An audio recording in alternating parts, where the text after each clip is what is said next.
Ok guys, bienvenue dans cette nouvelle vidéo où je vais vous parler de mes petites lectures du mois de juin. On est le 30 juin donc ça semble assez accurate. Enfin on est pas le 30 juin quand je filme, mais quand vous voyez cette vidéo, oui bref. Il est vraiment 20h30, je rentre de Couleur Café.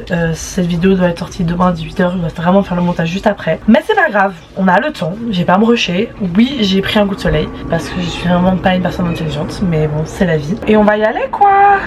Premier livre que j'ai lu, c'est Terms and Conditions de Lauren Asher. C'est le tome 2 de... et j'oublie tout le temps le titre. Dreamland Billionnaire. Et j'ai aussi lu le tome 3 donc j'y suis, voilà. Je les ai annotés tous les deux, ils sont trop swaggy. Et les trois ensemble dans la bibliothèque, ils sont trop beaux. Ils sont interconnectés entre eux, mais d'habitude genre on n'est pas obligé d'avoir lu les autres pour pouvoir comprendre.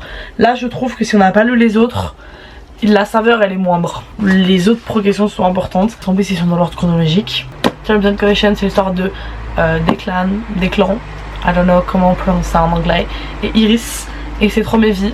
Et la trope c'est mariage arrangé, voilà. Je veux dire le plot de base pour les trois livres, c'est qu'en gros genre leur grand-père est mort et pour pouvoir hériter de leur part de l'héritage, genre ils doivent chacun accomplir une mission qui sort super à lettre. Et du coup genre on va suivre la quête de chacun dans chacun de leurs livres. Ils vont genre accomplir la mission qu'ils doivent accomplir et ils vont trouver l'amour en même temps et tout. J'ai trop aimé, genre du grand art. C'est vraiment une bonne suite au deuxième.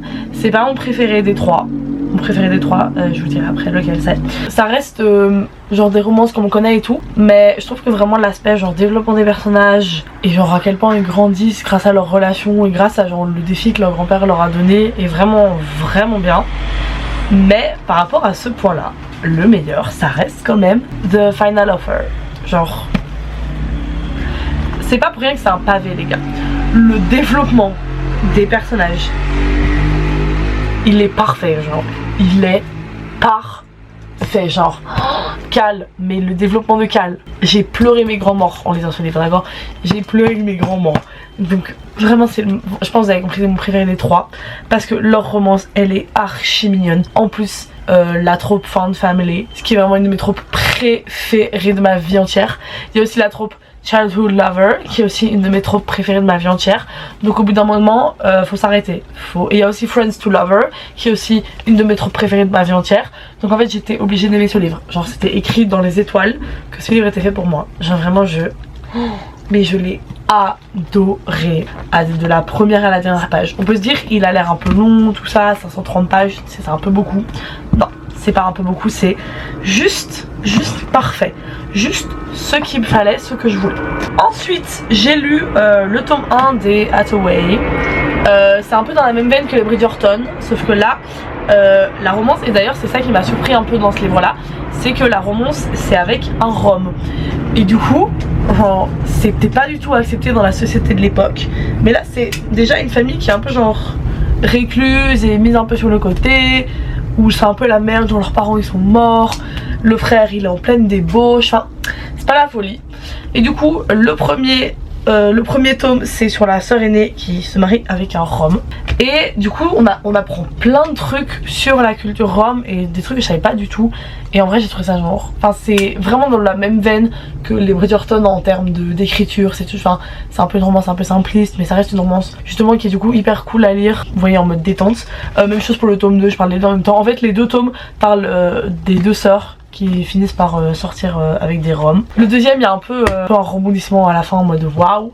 Bon ça, je l'ai vraiment senti venir. En vrai le développement des personnages est un peu mieux dans le deuxième. Genre je trouve que la révélation dans le premier tome où il est en mode oh my god je l'aime, elle est vraiment abusée genre, alors que dans le deuxième je trouve qu'il y a plus d'enjeux, plus de tension, tout ça. Mais j'ai bien aimé les deux, je pense que j'ai mis 4 étoiles pour les deux tomes. Voilà, évidemment les deux précédents c'était 5 étoiles, enfin vous en doutiez. Ensuite j'ai lu You and Me on Vacation de Emily Henry. Alors j'ai beaucoup entendu parler de cette autrice et on m'a toujours dit que c'est genre de la romance mais qu'elle avait vraiment quelque chose en plus. Et je suis d'accord, elle a vraiment quelque chose en plus. Je trouve que toute la discussion autour genre du pardon et de l'amour et des voyages aussi et de ce que voyager signifie machin était vraiment hyper intéressante. J'ai aussi pleuré, qui est surpris. Bah ça m'a un peu donné une vibes de Normal People. J'ai pas spoil pourquoi mais Je trouve que voilà, il y a des similarités entre les deux livres. Et j'ai vraiment beaucoup plus aimé You and Me on Vacation que Normal People. Par contre, juste comme ça, vous savez, parce que j'ai vu des gens qui ont fait cette erreur là. En Angleterre, il a été édité sous le titre You and Me on Vacation. Et aux États-Unis, c'est People We Meet on Vacation. Mais c'est le même livre. Du coup, il y a des gens qui achètent les deux. Sauf que c'est la même histoire. C'est le même livre, juste le titre est différent. Comme ça, au cas où vous savez. You and Me on Vacation. Non, en fait, je peux pas résumer ce livre. Je peux pas résumer ce livre sans vous spoil. Juste, il faut que vous le lisiez pour comprendre, genre. Mais c'est un banger. Enfin, vous savez quoi, je vous mets là. La deuxième de couverture. Je sais même pas si vous allez savoir la lire. Faites pause si ça vous intéresse. Voilà. Home, ça parle d'un ancien soldat qui a combattu dans la guerre de Corée, qui revient après son service dans la guerre, complètement traumatisé aux États-Unis.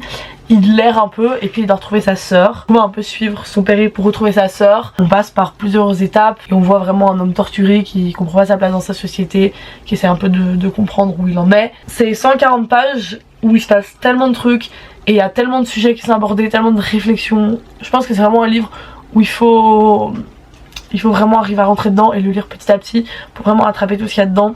Ce que j'ai pas eu le temps de faire parce que j'ai vraiment lu en rush avant mon oral. J'ai mis 3 étoiles, je pense que je le relirai un jour parce qu'il y a d'office des morales et des trucs que j'ai pas capté. Et ensuite, le dernier livre, enfin c'est pas le dernier livre que j'ai lu, le dernier livre que j'ai lu c'est le tome 2 des Hathaway. Mais je vous en ai parlé en même temps que le tome 1 parce que c'était plus pratique. Mais du coup, bref, le dernier livre dont j'ai parlé dans cette vidéo, c'est Les Dîners de Calpurnia de Jean Divo, que j'ai dû lire pour mon oral de latin. Et vraiment, genre je m'attendais à ce que ce soit vraiment un livre pour l'école. Sauf que j'avais oublié à quel point ma prof de latin a des goûts en livres. Genre tous les livres qu'elle nous a fait lire, j'ai kiffé. Les Dîners de Calpurnia n'est pas sorti de l'exception. Je vous explique le plot de base.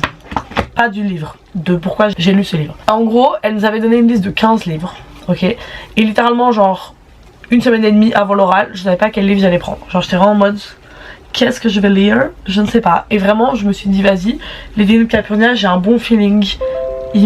Bah oui, si on dérange je leur dis. Il me donne une bonne vibe, on va essayer. Et bah vraiment meilleure décision. J'ai trop aimé ce livre. En gros le plot c'est qu'on suit plusieurs générations d'architectes dans une maison à Rome, donc Rome antique, et qui sont donc les architectes des empereurs. Et donc à travers les architectes et à travers d'abord la fille puis la femme, puis bon je vais pas vous spoiler tout le livre non plus, on suit vraiment genre les empereurs et tout ce qui se passe à Rome et en même temps leur histoire personnelle. Et il y a beaucoup de grands personnages de la littérature et juste de l'intellect romain qui passe. Enfin je vais vous dire de nom mais personne n'a rêve. Il y a genre Juvénal qui passe, il y a Tacite, il y a Pline le Jeune, il y a Martial, l'homme de ma vie genre. Il y a Suétone, enfin voilà, il y a plein de gens dont on étudie les textes actuellement dans les cours de latin et tout ça, qui passent dans cette maison. Et il y a aussi toute une réflexion à propos de la spiritualité, de la famille, tout ça. C'est vraiment un beau livre, j'ai pleuré mes morts à un moment.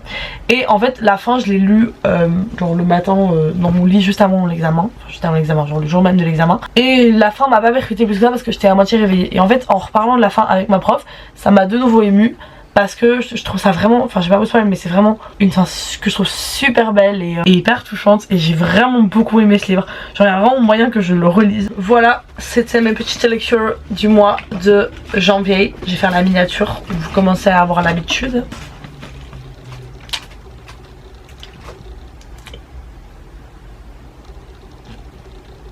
Mes vidages. Voilà, j'espère que cette petite vidéo, je pense qu'elle va vraiment être très courte, vous a plu.